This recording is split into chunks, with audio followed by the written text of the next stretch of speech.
우리가 지난주에 7장의 말씀을 통해서 여호수아와 이스라엘 백성들이 크게 전쟁에서 실패한 사건을 함께 생각을 했습니다. 이스라엘 백성들은 정말 쓰라린 패배를 경험했죠. 그 이유가 뭐였죠? 전쟁에 우리가 사람들이 실패를 하면 실패하는 것이 중요한 것이 아니라 실패의 원인이 중요한 것이죠. 원인 진단을 해야 됩니다. 어떤 것이든지 우리가 참 그 실패한 경험들이 있으면 그 경험들을 생각하고 싶지 않아요? 그러나 그 실패의 원인을 진단해야 그 다음에 나아갈 수 있지 않겠습니까? 여러분 스포츠나 운동 경기도 보면 그 시합을 하고 난 다음에 피드백을 해요. 항상.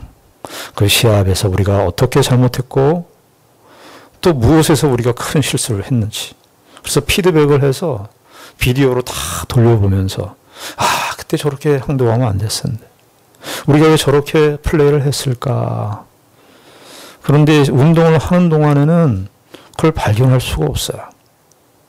그래서 다시 비디오를 틀어서 했던 경기를 반복해서 보면서 내가 여기에서 이런 실수를 했구나. 자기도 모르는 거예요.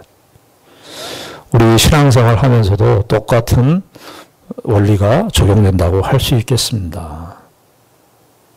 우리가 하나님의 백성으로 사는데 신자들이 기분 좋고 좋은 일이 있고 정말 감사한 일이 이렇게 계속 연속적으로 지어지면 그것만 계속 되뇌어요. 그런데 실패한 일, 또 실수한 일, 이런 것들은 생각하지 않으려고 합니다.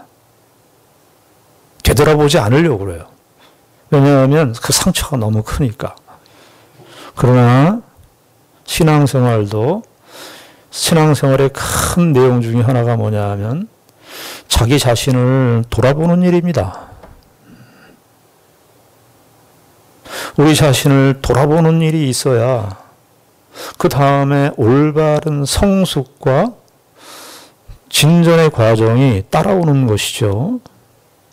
맨날 승리에 대한 도취감만 있어서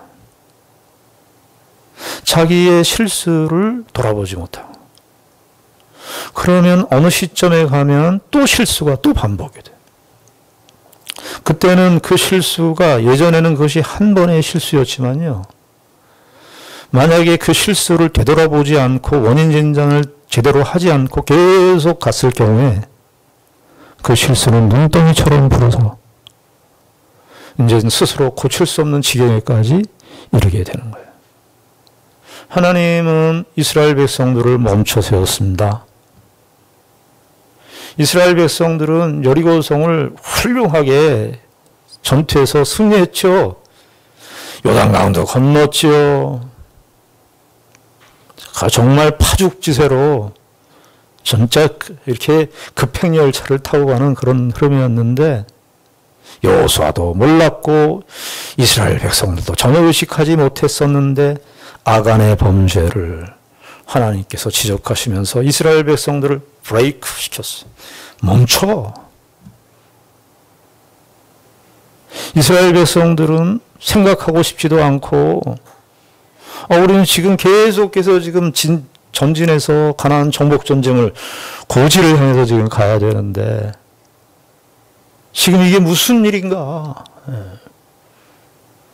여러분, 우리가 신앙생활 하면서 하나님께서 멈추게 하실 때도 은혜예요, 은혜.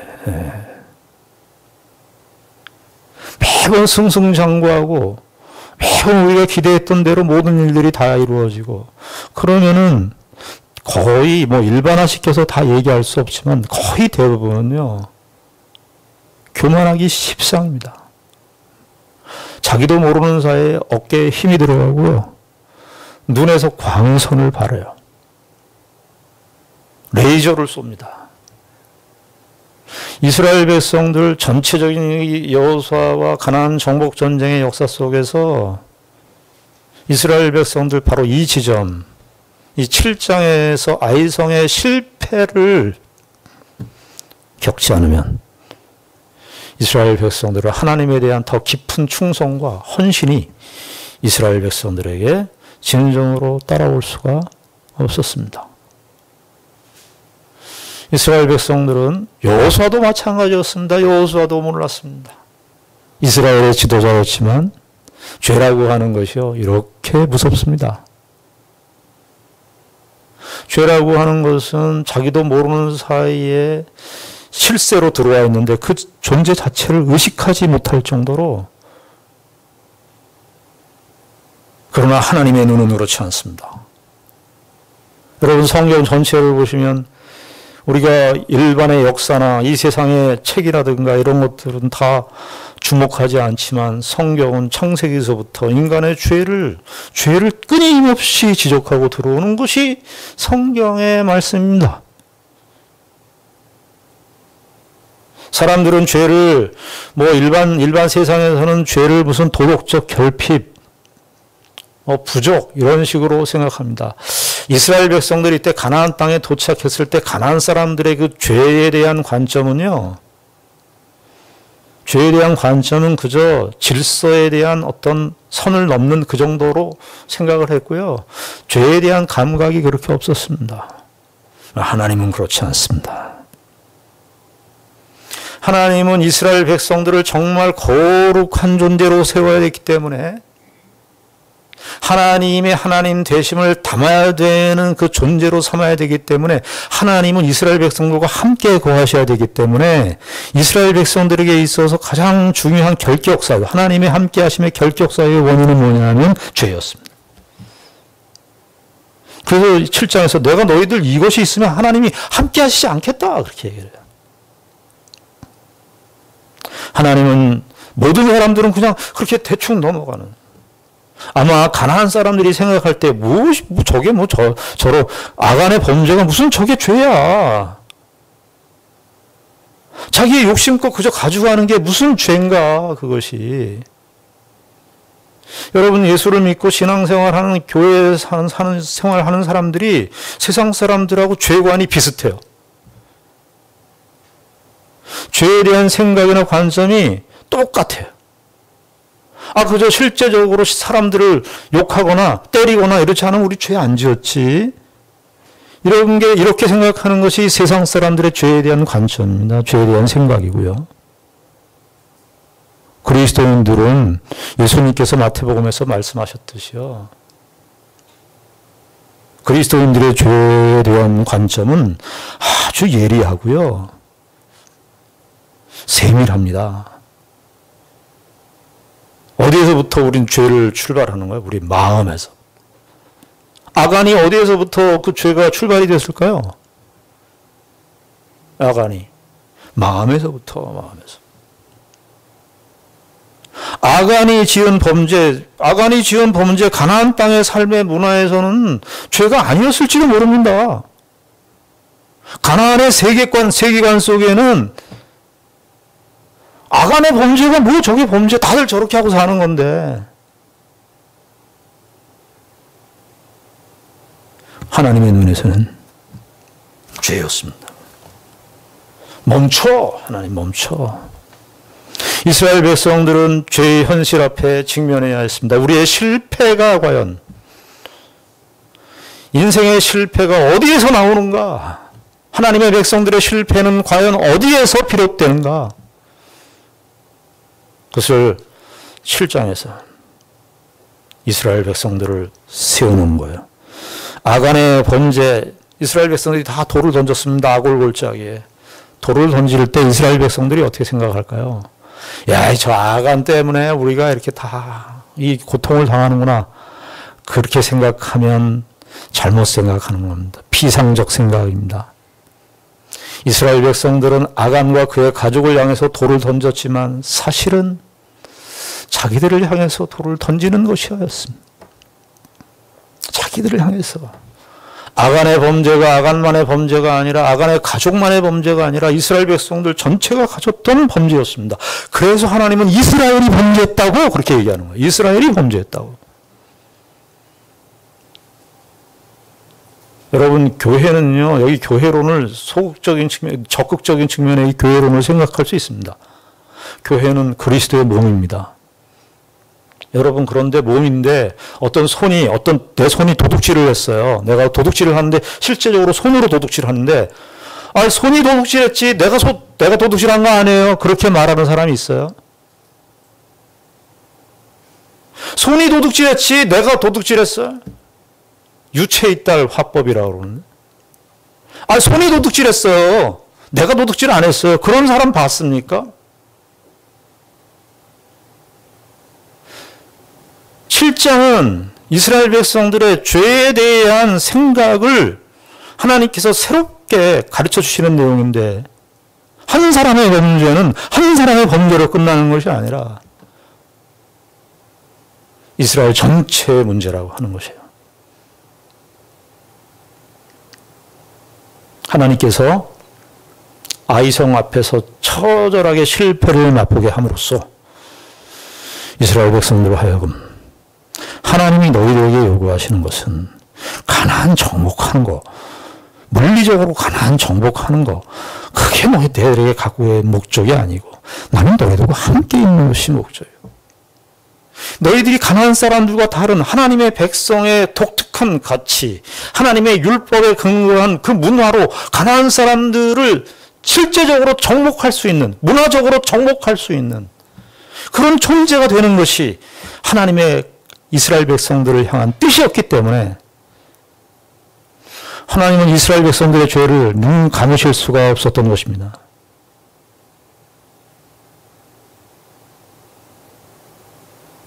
잠언에 보면 사람이 방자해지면은 죄를 가볍게 여긴다는 거예요. 죄를 가볍게. 현대인들, 일반 사람들도 어떻게 요즘 옛날보다 어떻습니까? 사람들이 죄를 얼마나 가볍게 생각하는지. 가볍게. 근데 그리스도인들이, 신자들이, 가나안 사람, 이스라엘 백성들이 가나안 사람과 똑같은 죄에 대한 인식을 갖고 있는 것처럼 신자들이 세상 사람들과 똑같은 죄의 인식을 갖고 있어요. 나는 그래서 이 정도 하면 저 사람들이 하는 죄, 저 정도 안 했으니까 나는 죄인이 아니다. 이렇게 자위하고 스스로 신앙생활 잘하고 있다고 착각하고, 이 정도면 됐지. 내가 뭘 더 필요한 게 있어. 하나님 앞에서 여러분들 자신의 심령에 손을 얹고, 우리 자신의 손을 얹고 생각해 보세요.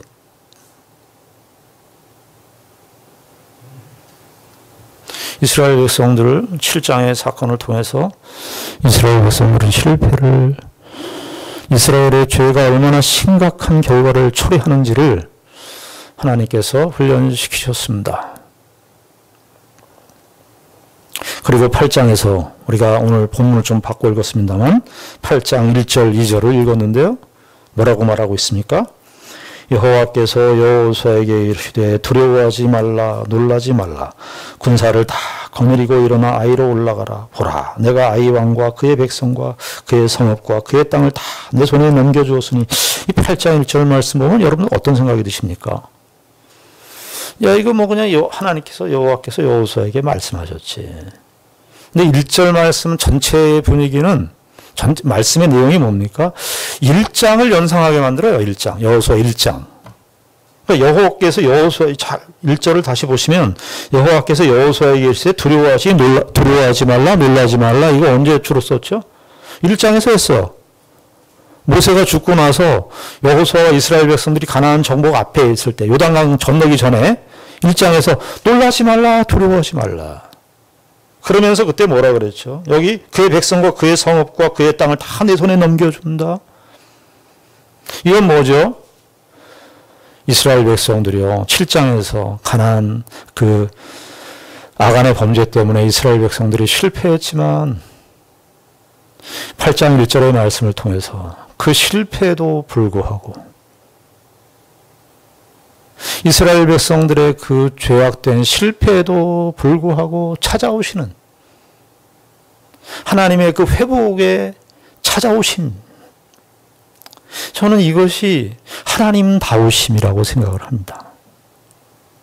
이스라엘 백성들, 아간이 범죄를 해서 이스라엘 백성들 전체가 사실은 다 범죄한 것이나 마찬가지인데, 하나님께서 사실은 요단강을 건너게 하실 때도 요단강을 건너게 하실 때도 하나님의 기적적인 은총으로 이스라엘 백성들을 건너게 하셨고, 여리고성 전투 때도 하나님께서 기적적인 방식으로 하나님께서 이스라엘 백성들을 인도하셨는데, 7장에 와서 이스라엘 백성들이 자신들의 욕심을 제어하지 못하고 통제하지 못하고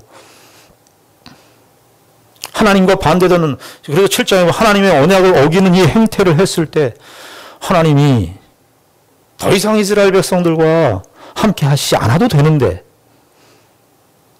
하나님께서는 1장에서 이스라엘 백성들에게, 여호수아와 이스라엘 백성들에게 말씀하셨던 그 사랑과 그 은혜와 그 언약적 은총으로 다시 이스라엘 백성들에게 찾아오시는 하나님 다우심의 은총의 모습을 우리가 보게 됩니다. 다시 회복할 기회를 주시고 찾아오세요. 우리가요, 우리 신자들이 사는 건요, 하나님의 은혜로 오셔서 우리가 살고 있는 겁니다. 우리가 내가 뭐 밥을 먹으니까 내가 뭐 먹을 양식이 있고, 요즘같이 먹을 양식이 냉장고에 가득 차 있고, 입을 옷이 그냥 캐비넷에 이렇게 가득 차 있고, 그러니까 사람들이 자기 힘으로 사는 것 같이 그렇게 생각을 하지만요, 가만히 다 보십시오. 일반의 은총도 다 보십시오. 늘 말씀드리지만 태양이 안 뜨면 우리가 살 수가 없고, 호흡도 한 호흡도 하나님께서 주시는 이 산소가 없으면 우리가 존재할 수 없는 것이 인간인데, 하나님의 이 찾아오시는 그 은총 때문에 우리가 살고 있어요. 만약에 하나님이 사람다우셨다면 이스라엘 백성들 더 이상 여호수아 7장으로 그냥 끝났어도 됩니다. 그 이후의 역사를, 하나님의 역사를 전개하실 이유가 없어요. 인간의 관점으로 보면. 저는 그런데 이 하나님 다우심으로 이스라엘 백성들에게 찾아오시는 이 모습을 보면서 우리도 좀, 신자들도 좀 이 부분을 좀 닮았으면 좋겠어요. 교리적으로, 조지신학적으로 하나님을 이야기할 때 무슨 얘기를 하냐면 하나님의 속성 교리가 있습니다. 하나님의 속성. 하나님의 속성이라는 것을 이야기할 때 비공유적 속성이라고 하는 것이 있고요, 공유적 속성이라는 것이 있어요. 비공유적 속성이라는 것은 하나님과 우리가 질적으로 엄청난 차이가 나서 공유할 수 없다. 그게 뭐냐면 하나님의 전능하심. 이게 우리가 공유할 수 없어요. 하나님은 지금도 온 우주 만물을 통치하시고 다스리시고 섭리하시는데 그 전능하심은 우리가 공유할 수가 없어요. 하나님의 무소편재하심, 아무 곳에, 모든 곳에 다 계시는, 우리는 그렇게 존재할 수가 없어요. 우리는 시간과 공간의 제한 속에 살고 있기 때문에 그 속성은 우리가 공유할 수 없습니다만은 공유할 수 있는 속성이 있어요. 그게 뭐냐면 하나님의 사랑, 하나님의 긍휼하심, 하나님의 인자심. 이것은 우리가 공유할 수 있어요. 하나님은 이것을 공유하시기를 원해요. 하나님은 이렇다, 하나님은 은혜로우시다, 이렇게 끝나는 게 아니라 하나님의 은혜로우심, 하나님 다우심의 성품, 하나님과 우리가 공유할 수 있는 그 성품, 은혜로우신 성품, 용서하시는 그 성품, 그 성품을 우리에게도 담기를 원하시는 거예요. 여러분, 이스라엘 백성들이, 구약의 이스라엘 백성들이 그렇게 하나님의 속을 속이고 우상을 섬기고 하나님을 떠났어도 하나님이 찾아오시는 그 사랑을 생각해 보십시오. 우리가 하나님의 사랑만큼은 못하더라도 우리가 형제의 잘못을 봤을 때, 형제의 실수를 봤을 때 과연 우리가 어떻게 대하는가? 나쁜 놈, 실수했지, 틀린 놈, 내 더 이상은 저런 사람과는 같이 있지 않을 거야. 하나님의 성품이 우리 성품 안에 연결되어지지 않은 것이에요. 접속이 돼요. 하나님의 성품이, 성경은 예수 그리스도를 통해서 우리와 하나님이 이렇게 접속돼요. 접속.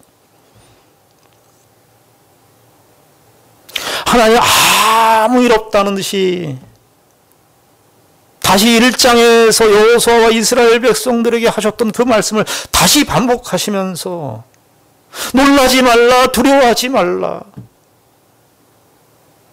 놀라지 말라, 두려워하지 말라. 내가 그 땅을 다 줬다. 여기 8장 1절에 보면 어떻게까지 얘기합니까?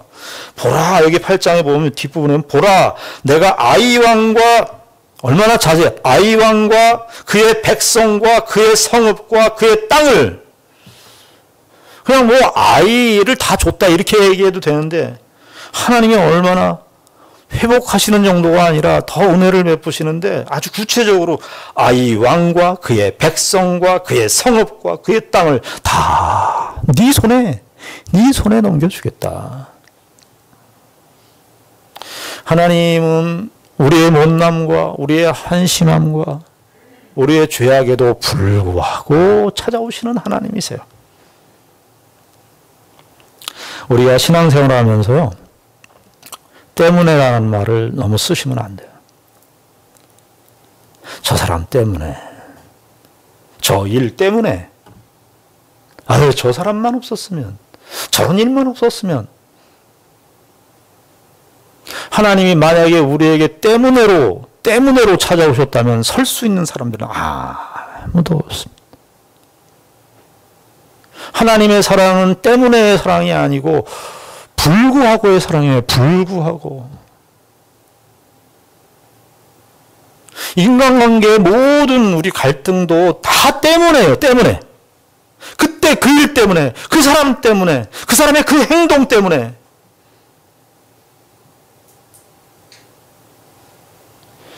우리가 이걸 바꿔야 돼요. 그럼에도 불구하고, 그 행동 불구하고, 그 사람의 그 한심한 모습과 나에게 상처 준 그 말에도 불구하고, 하나님은 이스라엘 백성들이 7장에서 범죄를 했습니다. 하나님은 문제를 지적하셨습니다. 그냥 넘어가시는 분은 아니에요. 하나님은 죄에 대해서 철저하게 지적하시지만 그것으로 이스라엘 백성들에 대한 것을 결정내시는 분이 아닙니다. 죄임에도 불구하고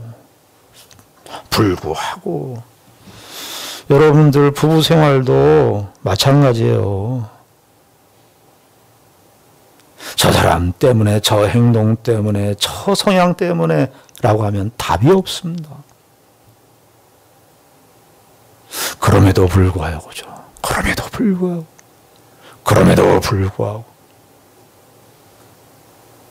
하나님께서 이 1절에서 여호수아에게 놀라지 말라, 두려워하지 말라. 이때 음성이 어땠을까? 하나님의 음성이 어떤 음성이에요? 여호수아가 1장에서 들었던 그 음성 그대로 들었을 거예요. 어떤 목사님이 그 얘기를 했어요. 하나님의 음악적으로 이렇게 표현을 했습니다. 하나님의 음성을 절대음감이라 그래요. 절대음감. 하나님의 음성은 절대음감일 수 있어요. 왜냐하면 하나님만이 진리이시니까. 하나님만이 진리이기 때문에 하나님의 음성은 하나님의 절대음감입니다. 그러나 그 하나님의 절대음감은 절대음감으로 그냥 도야청청하고 계시는 분이 아니라 우리와 교감하시기 위해서 상대음감으로 하나님은 고고하게 자신만의 절대음감으로 존재하실 수 있는 그런 분이시지만은 성경에 있는 하나님은 그 하나님의 절대음감은 우리의 귀에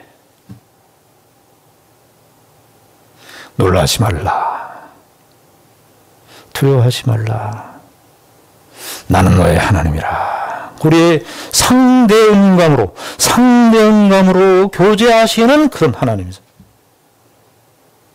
다 내 손에 넘겨줬다. 자, 그러면서 2절에 보시면은 어떻게 되어 있습니까?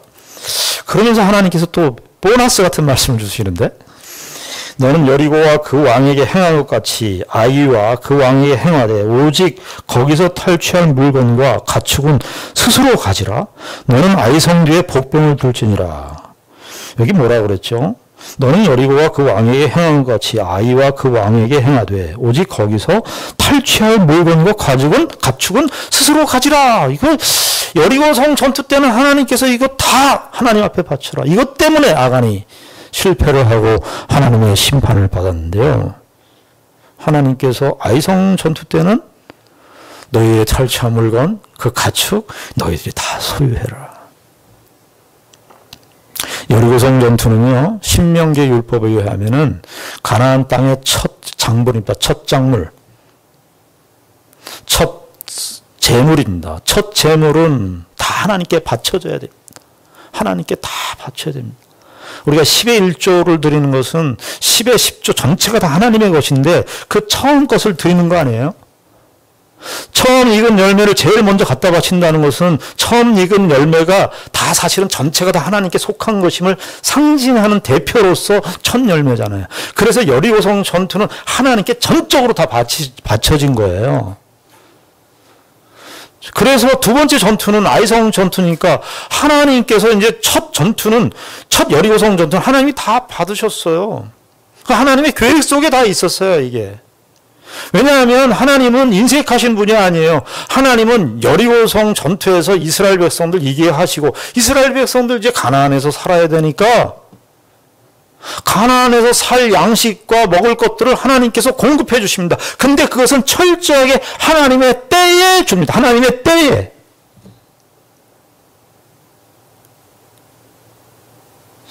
이스라엘 백성들이 아마 이 말씀을 들었을 때에, 야, 우리가 그때 여리고성 전투 그 유혹의 욕심에 넘어가지 말았어야 되는데, 하나님이 이렇게 주시는 때가 있는데, 욕심은요, 그래서요, 신앙생활에 가장 무서운 적이 욕심인데, 욕심은 우리를 항상 불안하게 만들고요, 욕심은 하나님보다 늘 앞서게 만들어요. 그래서 하나님이 주시는 축복을 못 누려요. 하나님이 주시는 때가 있는데, 그때가. 하나님이 주시는 때가 가장 적절한 때인데, 가장 그때가 최고의 하나님의 축복의 절정인 때인데, 욕심이 눈을 가려서 하나님보다 앞서가지고 내가 그것을 획득하면 그것이 내가 다 내 것이 되는 것이냐. 야고보서 1장 15절에 그 유명한 말씀 있지 않습니까? 욕심이 잉태한 즉 죄를 낳고 죄가 장성한 즉 사망을 낳느니라. 사망의 제물이 된 거죠. 욕심의 제물이 죄의 제물이 되고 사망의 제물이 되는 거예요. 하나님이 이때가 내가 너희들을 가장 잘 안다.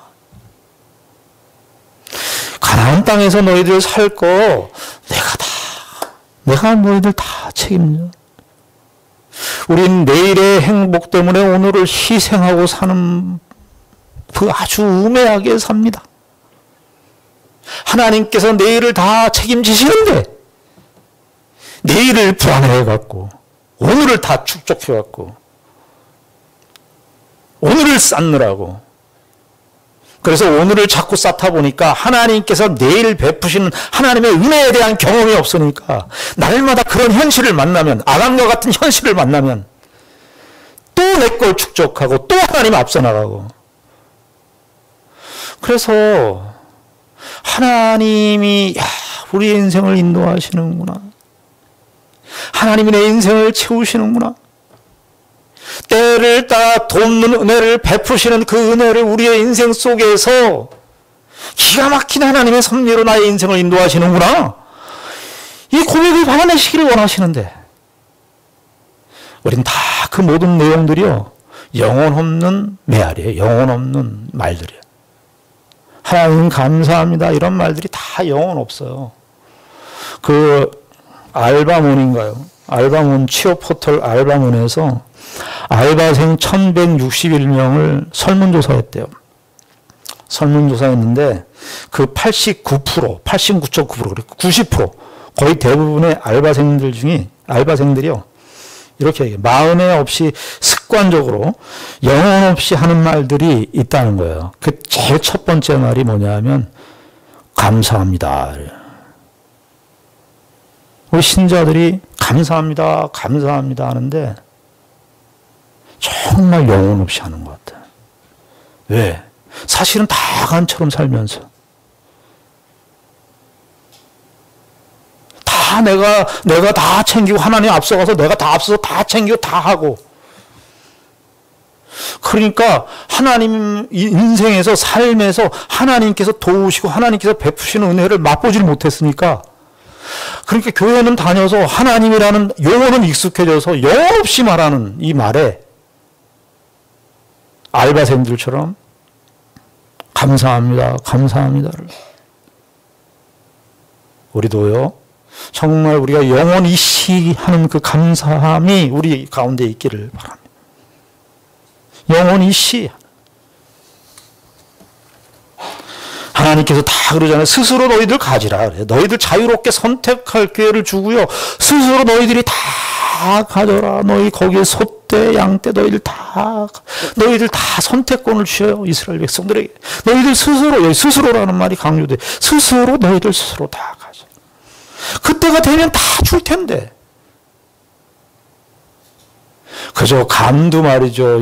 농부들이 감이 열릴 때 감이 딱 떨어질 때 감이 충분히 익었을 때 감을 따야지 감이 맛있는 거 아니에요?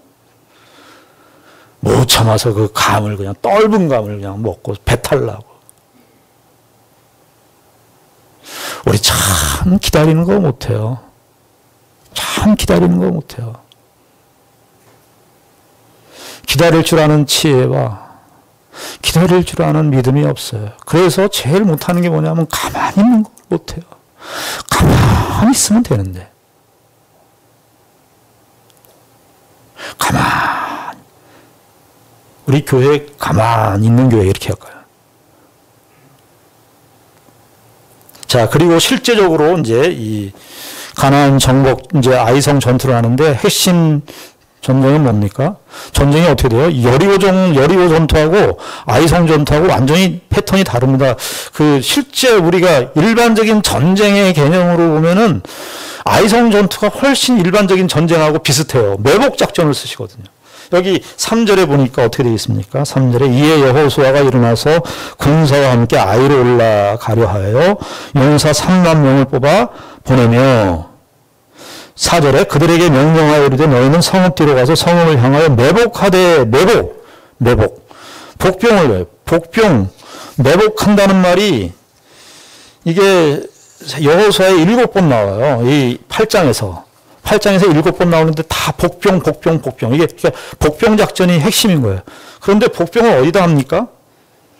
이게 9절에 보십시오. 9절에 보시면 그들을 보내며 그들이 매복할 곳으로 가서 아이 서쪽 베델과 아이 사이에 매복하였고 여호수아는 그 밤에 백성 가운데서 잤더라. 그러니까 여기 가만히 보면 아이 성만 있는 게 아니라 베델 성도 옆에 있었어요. 그러니까 한 4km 정도 떨어져 있는데 아이 성의 북쪽입니다. 그러니까 베델 성 도시 국가도 있었고 아이 도시 국가도 있었던 거예요. 그러니까 그 사이에 복병을 둔 겁니다. 그러니까 복병이고 매복작전이에요. 이스라엘 백성들 하나님께서 여리고성 전투처럼 아이성도 이렇게 돌면서 왜 전투하게 하지 않으셨을까요? 여러분 어떻게 생각하십니까? 여러분 만약에 하나님께서요 이스라엘이 전쟁하는데 계속해서 여리고성식으로 뺑뺑 돌면 이기고 뺑뺑 돌면 아이성 함락하고 뺑뺑 돌면 이기고 승리하고 그러면 이스라엘 백성들이 어떻게 될까요? 하나님을 이해하는 방식이 여리고 방식이에요. 난 아무것도 안 해도 하나님이 다 해주실 거야. 하나님이 다 해주실 건데 내가 뭘 해? 나 그냥 신앙생활 그냥 대충 해도 하나님이 다 해주실 건데 뭐. 이 여리고 시스템에 하나님에 익숙하신 분들이 많아요. 여리고 시스템의 하나님이 만물의 여김을 받으시는 분이 아닙니다. 하나님은요 우리의 시스템에 들어오시는 분이 아니에요. 만약에 하나님이 계속 이스라엘 백성들이 가나안 정복 전쟁을 하는데 여리고식으로 했다 그러면 우리는 여리고식 하나님으로 탁 박혀있을 거예요. 하나님께서 아이성 전투 때는 그렇게 안 하십니다. 적의 전면에 등장하게 합니다. 한편으로는 매복 작전을 쓰고요. 주력 부대는 아이성 전투와 이렇게 여호수아와 그 주력 부대는 정면으로 이렇게 싸우게 됩니다. 그래서 아이성과 베델성 사이에 매복을 한 3만 5천 명, 전반부에 3만 명이라고 되어 있고 여호수아가 실제적으로 5천 명인데 이 3만 5천 명은 아마도 3만 명은 병참을 감당했던 것으로 보이고 이 5천 명 정도는 실제적으로 전투했었던 병사로 보입니다. 그런데 왜 하나님께서 이렇게 3만 5천 명씩이나 하셨는가? 아이성은 12,000명 정도밖에 안 된다고 8장 25절에 이렇게 돼 있는데 12,000명인데 근데 가만히 보니까 베델성도 있잖아요. 그럼 베델성도 한 그 정도 되니까 3만 명 정도로 했어요. 그러니까 하나님께서 이스라엘 백성들 전력을 다 모은 거예요. 너희들 하나님을 그렇게 하나님을 만우리 여김을 받고 너희들 여리고성식으로 아무 일도 안 하고 아무런 신앙적인 행위도 안 하고 아무런 노력도 안 하고 너희들 하나님 여리고식의 하나님으로 생각하지 마라. 너희들 최선을 다해야 된다. 너희들의 모든 병력을 다 집중해라.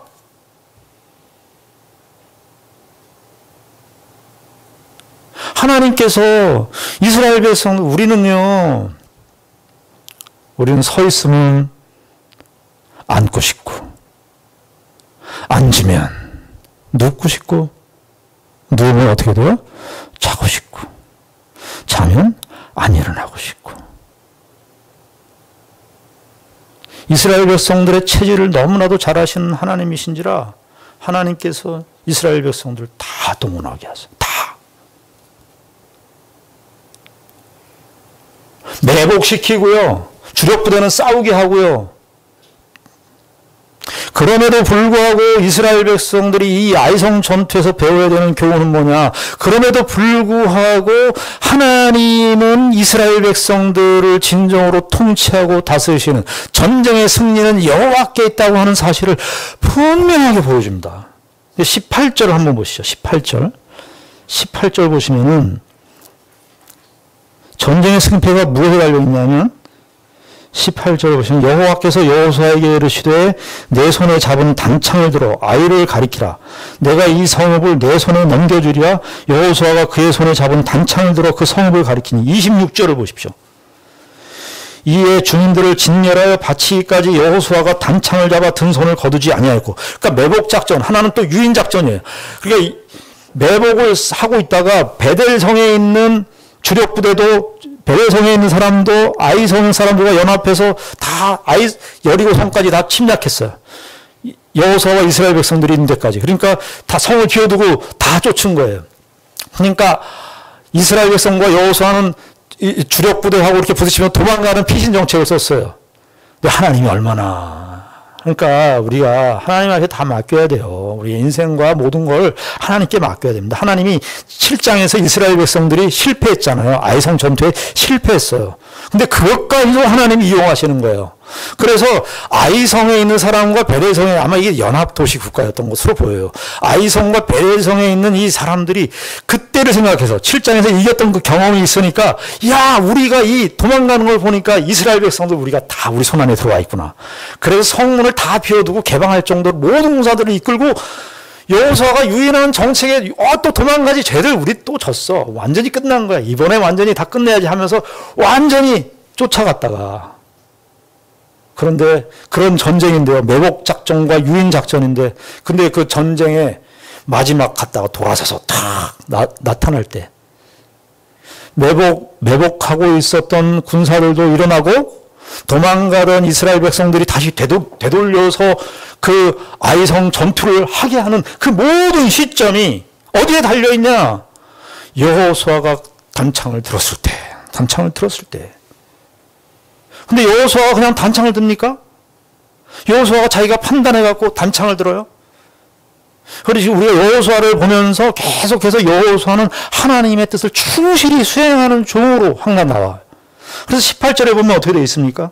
여호와께서 말합니다. 여호와께서 여호수아에게 이르시되 그러니까 매복하는 사람 중에 대표가 이때가 찬스입니다. 혹은 여호수아마저도 이때가 기회인 것 같다 그래서 단창을 들고 하는 것이 아니라 여호와께서 여호수아에게 이르시되 내 손에 잡은 단창을 들어 아이를 가리키라. 하나님께서 명령을 하시죠. 단창을 언제까지 듭니까? 26절 끝날 때까지, 전쟁 끝날 때까지. 26절 아이 주민들을 진멸하여 바치기까지 여호수아가 단창을 잡아 든 손을 거두지 아니하였고. 이 승리가 누구의 승리라는 겁니까? 하나님의 승리. 이스라엘 백성들은 여리고성 전투 때하고는 다르게 아이성 전투 때에는 이스라엘 백성들이 사실은 이스라엘 백성들의 공포를 하나님께서 제거하시는 방식이었어요. 아이성 전투에서 36명이 죽었으니까 이스라엘 백성들이 완전히 패닉 상태에 빠졌습니다. 공황 상태에 빠졌어요. 아이성 사람들만 보면 무섭고 두렵고 떨리고 그랬습니다. 또 아이성은 위치가 여리고성보다는 북쪽에 있는데 높이 800m 고지에 있는 성이었어요. 그러니까 이게 너무너무 불안한 거예요. 그리고 아이성 전투에 졌죠. 그러니까 아이성만 생각하면 마음이 녹았어요. 하나님의 방식이 뭐냐 하면 너희들 그 적 앞에 정면으로 서라는 거예요. 적 앞에 서라는 거예요.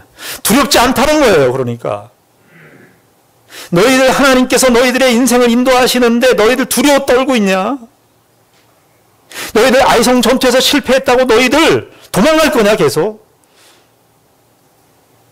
아이성의 실체를 맞닥뜨리게 합니다. 너희들이 실패했었던 그 전투에 맞닥뜨리게 하는 거예요. 그래서 하나님의 은혜를 체험하라고. 우리 인생에 수많은 일들과 어려운 일들을 다 겪습니다. 어려운 일들을 겪지 않는 인생이 없습니다. 예수 믿으면 피곤합니다. 예수 믿으면 바람 잘 날이 없습니다. 우린 조그만 하나의 행동도 조심해야 됩니다. 예수 믿었다는 이유 때문에. 그래서 피곤하고 그렇습니다. 그러나 하나님께서 우리에게 그런 현실들을 만나게 하세요. 인간관계, 그 사람하고 인간관계 실패해서 인간관계를 벗어버리고 싶고 피하고 싶어요. 그러나 그 인간관계를 피하는 것으로는 해결이 안 돼요. 그 인간을 만나야 되는 거예요. 그 사람을. 하나님은 그런 방식으로, 도망가는 방식으로, 피하는 방식으로 하나님의 하나님 되심을 증명하고 싶지 않아요. 인생의 정면에 부딪혀서 봐라. 그런데 어떻게 하냐? 아무것도 아니라는 거야. 하나님께서 너희들을 인도하시니까. 하나님이 너희의 인생을 붙잡고 계시니까. 이스라엘 백성들이요, 정신없었습니다. 매복했고요, 유인작전했습니다. 그런데요, 이 전쟁의 결과는요, 아까도 봤듯이 베델성까지도 함락하게 됐습니다. 그런데 지금 이스라엘 백성들이 전체적으로 전쟁의 결과만을 놓고 보면 이스라엘 백성들은 정신없이 하나님의 말씀을 따라서 그냥 매복했고 단창을 들어서 할 때 그때 다 매복 병사들이 움직이고 전투를 그때 했어요. 이스라엘 백성은 아무 생각 없이 하나님의 말씀대로 행했습니다. 그런데 결국은 이스라엘이 그 당시 때 여리고 남쪽을 장악했고요. 그 아이성은 여리고에서 이제 북쪽인데요. 여리고에서 서쪽도 여리고 예루살렘으로 보면 서쪽에, 여리고 쪽에서는 좀 북서쪽인데 북서쪽도 장악했고요. 베델성은 북쪽에 들어가는 쪽이에요. 그 북쪽의 입구를 장악하게 된 거예요. 그러니까 결국은 전투로 봤을 때는 가나안 지형의 중심을 장악하게 된 거예요. 무슨 말을 하려고 하느냐? 이스라엘 백성들은 그저 하나님의 말씀을 순종했어요. 그 하나님의 말씀을 따랐어요. 매복하라 그래서 아이성과 베델성에 매복했고, 유인하라 그래서 유인 정책을 했고, 여호수아가 단창을 들었을 때 그때 그 단창을 들어서 일어서서 싸웠어요. 그런데 그 축복과 결과들이 자기네들이 예상했었던 그 결과나 그 기대보다 더 큰 축복으로 이스라엘 백성들에게 찾아왔던 것을 우리에게 말해주고 있는 거예요. 그래서 27절을 보십시오. 27절. 오직 그 성읍의 가축과 노력한 것은 여호와께서 여호수아에게 명령하신 대로, 여호와께서 여호수아에게 명령하신 대로, 이렇게 되어 있죠. 그리고 8절을 한번 봅시다. 8장 8절. 너희가 그 성읍을 취하거든 그것을 불살라 여호와의 말씀대로 행하라. 보라, 내가 너희에게 명령하였느니라 하고, 결국은 이스라엘 백성들 지금 1장, 2장, 3장, 4장 쭉 오면서 큰 틀은 이겁니다. 이스라엘 백성들이 하나님의 말씀을 순종했을 때 그것은 축복이었어요. 요단강을 건널 때도 하나님의 말씀을 따라서 요단강을 건넜습니다. 여리고성 전투 때도 하나님의 말씀대로 행했어요. 아이성 전투 때도 하나님의 말씀대로 행했습니다. 하나님의 말씀대로 행하지 않는 것이 죄입니다. 여러분, 하나님의 마음에 들어야 돼요. 하나님의 마음에 들려면 하나님의 말씀을 지키는 거예요. 신자의 운명, 신자의 생사 화복은 하나님의 말씀 순종 그 이상도 그 이하도 아닙니다. 하나님의 말씀이 가라 하는 그곳에 가는 것이고 하나님의 말씀이 서라 하는 그곳에 서는 것입니다. 그것이 이스라엘 백성들의 행로고 하나님의 백성들의 영광이고 자랑이고 길이고 축복입니다. 기도하겠습니다. 하나님 아버지 은혜를 감사합니다. 이스라엘 백성들이 아이성 전투를 통해서 하나님의 말씀에 순종하는 훈련을 배웠습니다. 아버지 하나님, 우리도 이 세상을, 이 험한 세상을 살아가는데 자꾸 우리 지혜로 살려고 그러고 우리가 가진 능력을 의지해서 살려고 그럽니다. 아버지 하나님, 우리를 불쌍히 여기시고 우리의 마음을 낮춰주셔서 하나님의 음성을 듣게 하여 주시고 하나님의 말씀을 가까이 하게 하시고 주의 말씀을 따라 호흡하고 살게 하여 주시옵소서. 예수님의 이름으로 기도드리옵나이다. 아멘.